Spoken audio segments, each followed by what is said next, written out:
কি করছো? কফি বানাচ্ছি, কফি। তাই নাকি? 2020-তে লকডাউনের সময় অনেক ইউটিউবাররা ডালগোনা কফি বানিয়ে ভাইরাল হয়েছিল। সেই সময় আমিও বানিয়েছিলাম, কিন্তু আমি কোনো ভিডিও করিনি। তারপর প্রেসার কুকারে কেক এসব যারা বানাতো সবাই ভাইরাল হয়েছে সেটা না, অনেকেই কিন্তু হয়েছে। ও বাবা, তাই নাকি? হ্যাঁ, সেই সময় যদি ইউটিউব করতাম আশা করি। তাহলে তো আমি আজকে অনেক বড় ইউটিউবারের হাজবেন্ড থাকতাম না? হ্যাঁ, না তাহলে তোমাকে আমি বিয়ে করতাম। ও বাবা, তাই নাকি? এই হাল আমার, মানে আমি ছাটমাল, তুমি ইউটিউবে সাকসেস হও নাই বলে আমাকে বিয়ে করেছো? আমি তো করিনি, আমি তো তখন ইউটিউব করতামই না, আমি তো YouTube just recent for 2 years.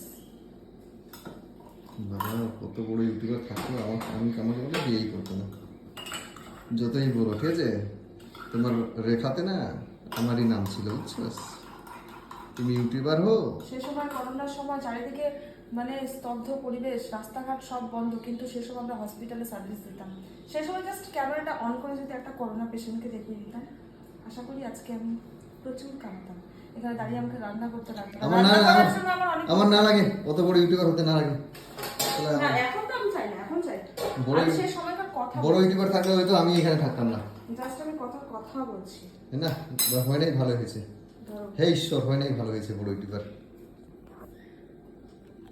তাহলে কি আর এই গরম গরম কফি খেতে পেতাম? কেন? তখন তো অন্য কেউ অন্য জায়গায় অন্য কেউ থাকতো। কি দারুণ।